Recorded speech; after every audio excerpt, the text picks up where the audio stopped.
Hello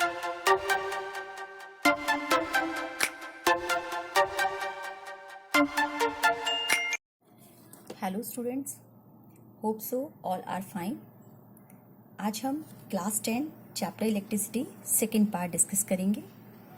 based on electrical conductivity 4 types of materials are there. Number 1 insulator, number 2 semiconductor, number 3 conductor and superconductor. What are the insulator? The substance we do not have free charges or electron. They are known as insulator. Semiconductor, इसके comparatively small number of free electron. Conductor, billions of free electron. And superconductor, free flow of electron because free electrons are responsible to conduct heat and electricity. तो हमने यहाँ पे क्या comparison निकाला? Insulator में बिल्कुल भी फ्री इलेक्ट्रॉन नहीं है जो इलेक्ट्रिसिटी को कंडक्ट कर सके। सेमीकंडक्टर में स्मॉल नंबर में इलेक्ट्रॉन है, कंडक्टर में बिलियन में इलेक्ट्रॉन्स हैं, जबकि सुपरकंडक्टर में फ्री है, बहुत ज्यादा क्वांटिटी में इलेक्ट्रॉन्स हैं जो कि इलेक्ट्रिसिटी को कंडक्ट कर सकते हैं। No conduction of electricity in insulator, क्योंकि फ्री इलेक्ट्रॉन ही नहीं है तो इलेक्ट्रिसिटी का कंडक्शन ही नहीं होगा। Example rubber and glass. Semiconductor में सेमी कंडक्शन ऑफ इलेक्ट्रिसिटी है, यानी कुछ क्वांटिटी में उसमें इलेक्ट्रिसिटी कंडक्ट होती है, जैसे मोबाइल, कंप्यूटर एक्सेट्रा। कंडक्टर्स जो है बिलियन ऑफ इलेक्ट्रॉन है इसमें फ्री, तो फ्री कंडक्शन ऑफ इलेक्ट्रिसिटी होती है। जैसे एग्जाम्पल आपका है metal, mobile, molten salt, fans etcetera. Superconductor so freely conduction of electricity, example mercury at 4.2 kelvin, alloys at 125 degree kelvin. Okay, तो इसीलिए हम सुपरकंडक्टर को जनरल लाइफ में इस्तेमाल नहीं कर सकते। ये सुपरफास्ट कंप्यूटर वगैरह में ही इस्तेमाल होते हैं। क्यों? क्योंकि इसको रूम टेम्परेचर पे यूज नहीं किया जा सकता।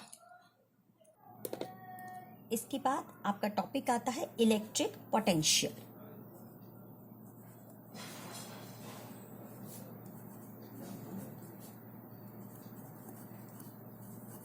What is electric potential? अगर इसको जनरली कहें तो ये एक ऐसी फिजिकल कंडीशन है जो कि फ्लो ऑफ चार्जेस की डायरेक्शंस को डिटरमाइन करती है। ओके, तो हम इसकी डेफिनेशन क्या लिख सकते हैं? It is the work done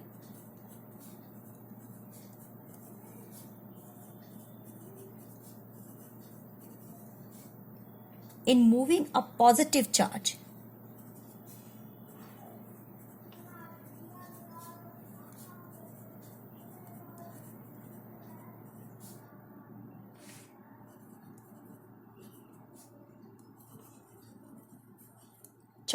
from infinity to that point.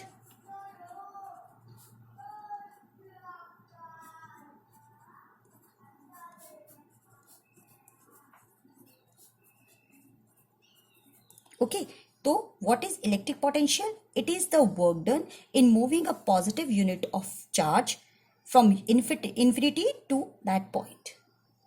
Okay, now हम इलेक्ट्रिक पोटेंशियल को कैसे डिनोट करेंगे?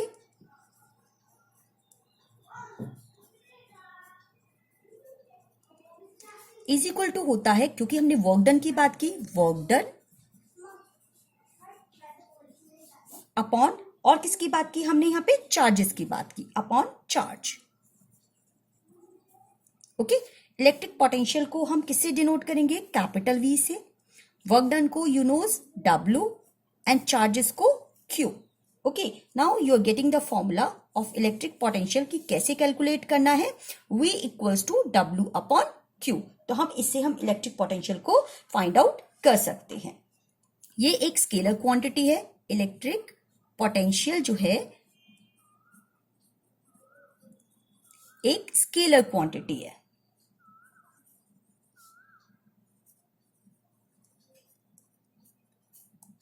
ओके, और इसकी जो SI यूनिट है, SI unit that is volt, जिसको हम V से ही डिनोट करते हैं। तो V से डिनोट किया जाता है इलेक्ट्रिक पोटेंशियल, और इसी की जो SI यूनिट वोल्ट है उसको भी हम V से ही डिनोट करते हैं। अब हम बात करते हैं इलेक्ट्रिक करंट की।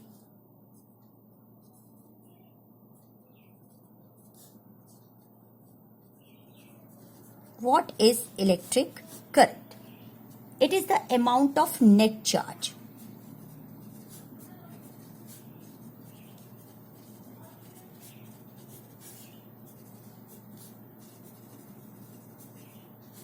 Net charge flowing through an area of conductor.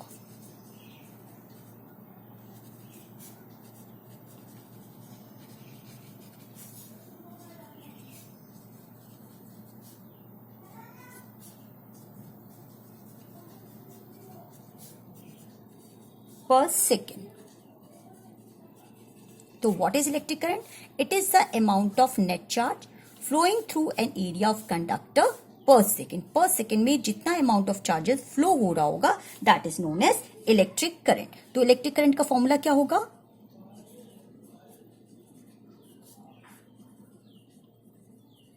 Is equal to क्या हो जाएगा? Net charge upon time. Okay, तो इलेक्ट्रिक करंट को किससे डिनोट करते हैं? कैपिटल आई से. नेट चार्जेस को आपने प्रीवियस क्लास में देखा था क्यू से डिनोट करते हैं और टाइम को हम टी से डिनोट करते हैं. तो ये आपका थर्ड फॉर्मूला हो गया, क्योंकि एक फॉर्मूला हम आपको प्रीवियस क्लास में दे चुके हैं और आज हमने दो फॉर्मूले की बात की. एक हमने इलेक्ट्रिक पोटेंशियल निकालने की बात की और दूसरा हमने करंट निकालने की बात की. तो I is equal to Q by T और इसकी जो एसआई यूनिट है करंट की, एसआई यूनिट है एम्पियर, जिसको हम कैपिटल ए से डिनोट करते हैं. राइट. ओके, अब मैं आपके लिए क्वेश्चन लिखती हूं. This question is important. What is the direction of the current?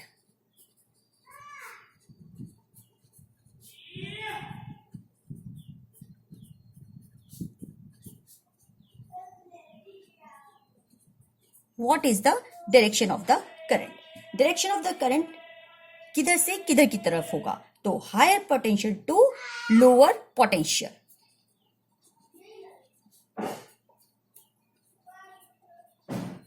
जिसको हायर पोटेंशियल को हम पॉजिटिव एंड भी बोलते हैं.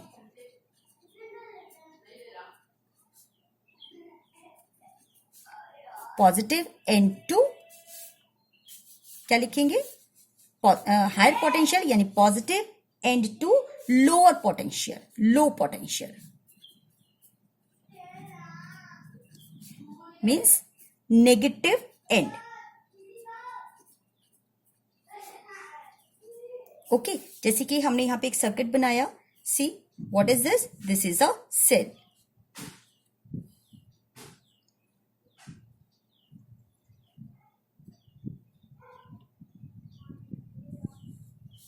हमने बिल्कुल सिंपल सर्किट बनाया है. ये पॉजिटिव टर्मिनल, ये नेगेटिव टर्मिनल. ओके, तो पॉजिटिव टर्मिनल को हम हायर पोटेंशियल बोलते हैं, नेगेटिव टर्मिनल को हम लो पोटेंशियल बोलते हैं. तो पॉजिटिव टर्मिनल से इलेक्ट्रिक करंट फ्लो होगा नेगेटिव टर्मिनल की तरफ. साथ ही हम बता देते हैं this is a single cell. When two or more cell combine together that form a battery. Okay, this is known a battery.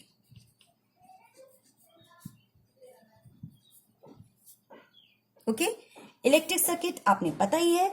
What is the electric circuit? The conducting path through which an electric current can flow is called an electric circuit. ये आप 6th standard से ही पढ़ते हुए आ रहे हैं.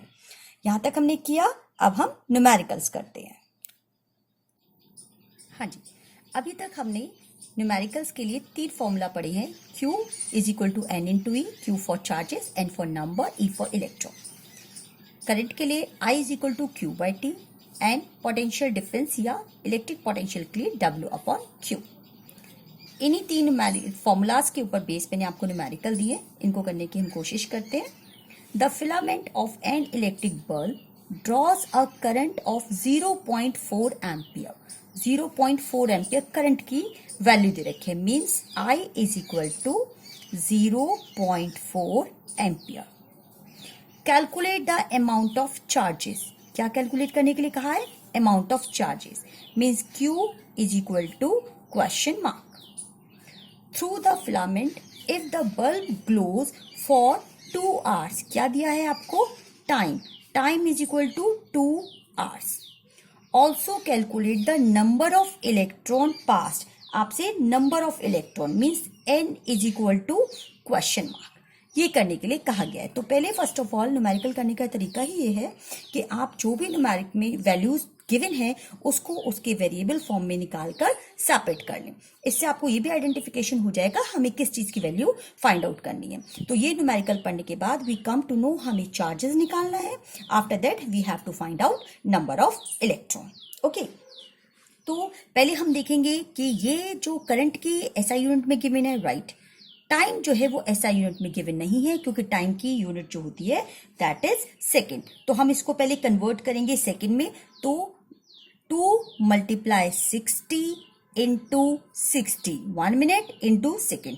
तो इन सबको multiply करके क्या आ जाएगा 7200 सेकेंड। तो यानी 2 आवर्स को हमने 7200 सेकेंड्स में कन्वर्ट कर लिया, राइट। अब हमें क्या फाइंड आउट करना है, first of all Q find out करना है।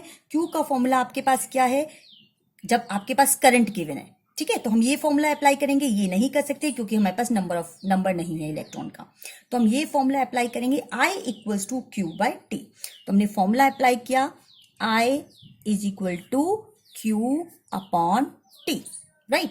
क्या फाइंड आउट करना है Q, तो Q = it can be written in this form I × T लिखा जा सकता है, राइट। तो ये आपका आ जाएगा 0.4 मल्टीप्लाई टी को भी आपने ऐसा यूनिट में कन्वर्ट किया है 7200 सेकेंड, और इनको मल्टीप्लाई करके आपका आ जाएगा 2880 कूलम। किसकी वैल्यू आ गई आपकी, ये क्यू की, क्योंकि क्यू को हम कूलम में क्या करते हैं, कैलकुलेट करते हैं। तो ये इसकी एसआई यूनिट है।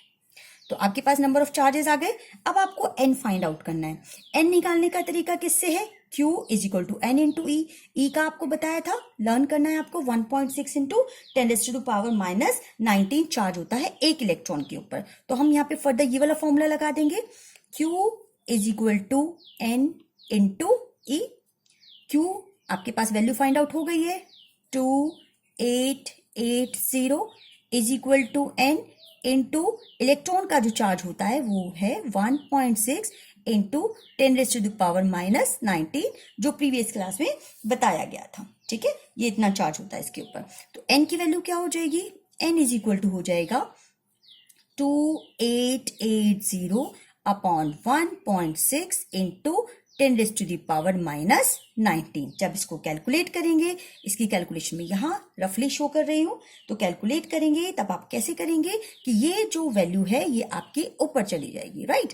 तो ये हो जाएगा 2880 × 10⁻⁻19 अपॉन 1.6। और कैलकुलेट जब आप इसको पूरा कर लेंगे तो आपके पास आंसर आएगा 1.8 × 10⁻22। आप इसको कैलकुलेट कीजिएगा, you will get your answer.